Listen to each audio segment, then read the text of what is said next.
नमस्कार। दार्शनिक एजुकेशन में आपका स्वागत है।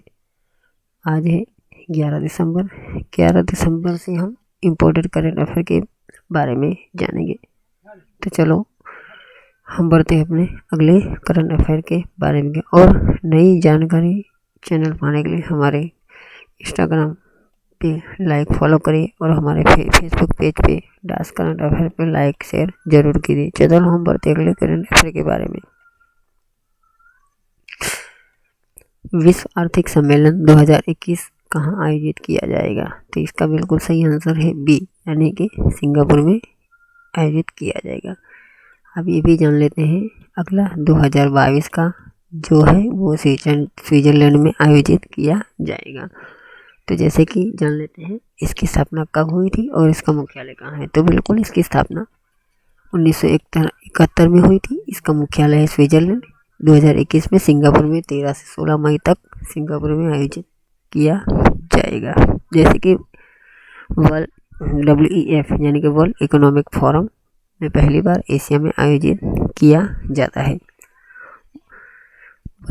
वर्ल्ड इकोनॉमिक फोरम एक गैर लाभकारी संस्था है। इसका मिशन विश्व के व्यवसाय, राजनीति, शैक्षिक और अन्य क्षेत्रों में अग्रणी लोगों को एक साथ मिलकर औद्योगिक दिशा का लक्ष्य तय करना है। चलो हम बढ़ते हैं अगले करंट अफेयर के बारे में जान लेते हैं।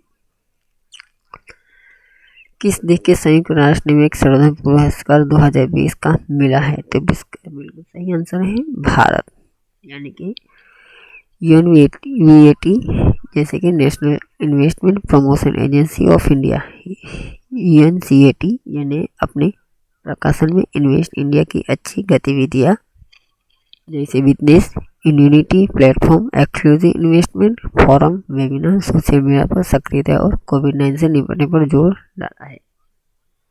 विकेट यानी कि विश्व की 180 राष्ट्रीय निवेश संवर्धन एजेंसी के कार्य के आधार पर किया जाता है।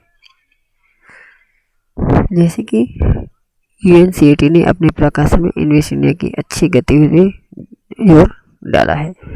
विजेता विश्व की 180 राष्ट्रीय संवर्धन एजेंसी के साथ करता है। चलो बढ़ते अगले क्वेश्चन की ओर। भारत और इजराइल के बीच कौन से दौर की बैठक की गई? तो इसका बिल्कुल सही आंसर है 16वां। दोनों के बीच बैठक में रक्षा, सुरक्षा, आतंकवाद निरोध और साइबर सुरक्षा के क्षेत्रों में आपसी सहयोग की समीक्षा की गई थी। भारत और इजराइल दोनों के बीच अच्छे संबंध है। भारत और इजराइल में आतंकवाद बढ़ने के कारण दोनों के संबंध और मजबूत हुए हैं।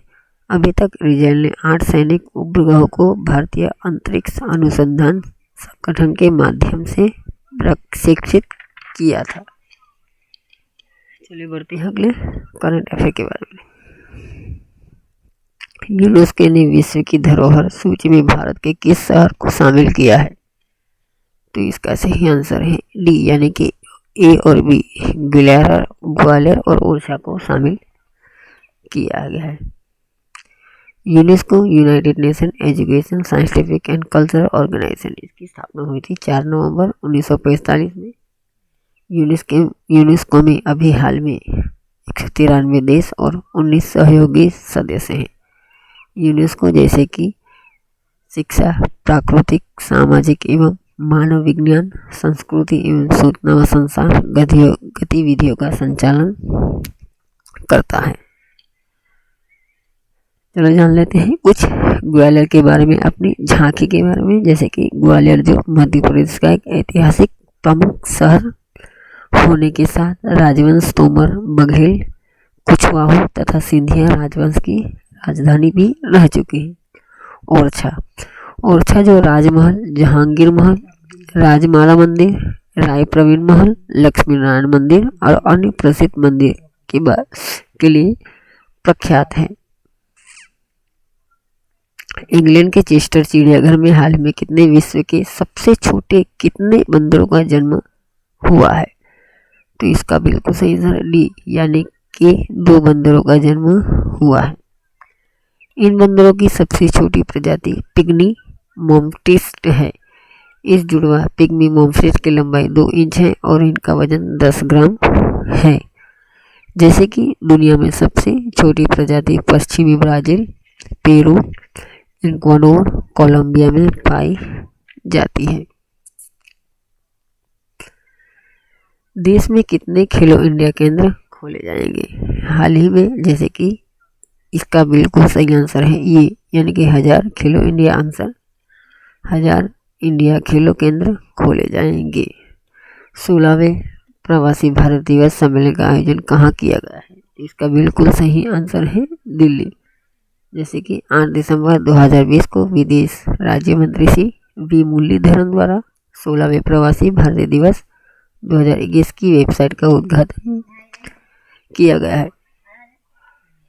भारतीय प्रवासी सम्मेलन में समापन सत्र के बाद प्रवासी भारतीय सम्मान पुरस्कारों की घोषणा की जाएगी, ताकि भारत और विदेशों में विभिन्न क्षेत्रों में उनके योगदान के लिए भारतीय को सम्मानित किया जा सके।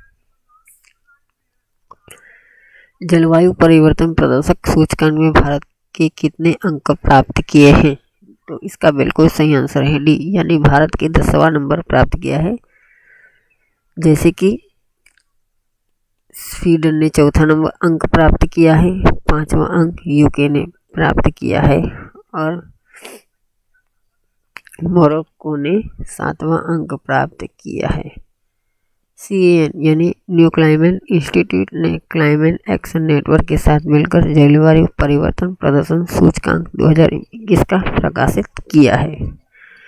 वैश्विक जलवायु परिवर्तन सूचकांक प्रदर्शन में भारत लगातार दूसरे वर्ष शीर्ष 10वें स्थान पर बना हुआ है। वैश्विक रिजर्व बैंक ने महाराष्ट्र स्थित किस बैंक के लाइसेंस रद्द किया है? तो इसका बिल्कुल सही आंसर है ये ए, यानी कराड़ जनता सहकारी बैंक। कराड़ जनता सहकारी बैंक की स्थापना 18 अक्टूबर 1949 को हुई थी। इसका मुख्यालय है पुणे। RBI ने 2017 में बैंक पर कुछ पाबंदियां लगाई थी। RBI ने अब इस बैंक के पास पर्याप्त पूंजी नहीं होने के कारण भविष्य में होने वाली कुछ गलत संभावनाओं को लगते इसका लाइसेंस रद्द कर दिया है। अंतर्राष्ट्रीय मानवाधिकार यानी कि ह्यूमन राइट्स डे दिवस कब मनाया जाता है? इसका बिल्कुल सही आंसर है ए, यानी कि 10 दिसंबर को मनाया जाता है। ह्यूमन राइट्स की स्थापना 10 अक्टूबर 1993 को हुई थी। 20 दिसंबर 1993 को संयुक्त राष्ट्र महासभा द्वारा संकल्प 84/134 के रूप में समर्पित किया गया था। मानवाधिकार आयोग राजनीतिक, आर्थिक, सामाजिक और सांस्कृतिक कार्य क्षेत्रों में भी काम करता है। HIV, एड्स, हेल्थ, बाल विवाह, महिला अधिकार जागरूकता करता है और शोषण से उसको बचाना है। ह्यूमन राइट्स डे लोगों को उनके अधिकारों प्रति जागरूकता फैलाने के उद्देश्य से मनाया जाता है। देश के कितने राज्यों में एक राष्ट्र एक राशन कार्ड की योजना लागू की गई है? तो इसका बिल्कुल सही आंसर है बी, यानी कि 9 राज्यों में यह योजना लागू की गई। जैसे कि कुछ 9 राज्य इस तरह हैं: आंध्र प्रदेश, गोवा, गुजरात, हरियाणा, कर्नाटक, केरल, तेलंगाना, त्रिपुरा, उत्तर प्रदेश में लागू किया गया है। इस योजना की शुरुआत 2019 में 9 अगस्त को किया गया था। आप इसे भी याद रख सकते हैं। जैसे कि एक राष्ट्र एक राशन कार्ड की व्यवस्था शुरू होने से लाभार्थी को दूसरे राज्य में जाकर मजदूरी करने वाले मजदूर और उनके परिवार को देश भर में कहीं से भी सहकारी राशन की दुकान में राशन मिल सकेगा। केंद्र सरकार की भागीदारी गारंटी प्रणाली यानी PGS के तहत किस केंद्र शासित राज्य को जैविक क्षेत्र को घोषित किया गया है? तो इसका बिल्कुल सही आंसर है लक्षद्वीप, यानी कि इसका सी आंसर सही है। लक्षद्वीप के बारे में कुछ जानकारी जान लेते हैं। जैसे कि लक्षद्वीप की स्थापना 1 नवंबर 1956 को हुई थी। यहाँ की राजधानी है करवत्ती। सांसद है मोहम्मद फैजल। 2000 में पहला राज्य ऑर्गेनिक फार्मिंग पॉलिसी लॉन्च करने वाला राज्य उत्तराखंड बना था। आप इसे याद रख सकते हैं। सिक्किम जो 100% जैविक खेती करने वाला पहला राज्य बना है। जैविक खेती जो प्राकृतिक रूप से मिट्टी की गुणवत्ता बनाए रखने के लिए सिंथेटिक पदार्थों का उपयोग नहीं किया जाता है। भारतीय टीम की किस विकेटकीपर बल्लेबाज ने क्रिकेट से सभी फॉर्मेट से संन्यास लेने की घोषणा की है?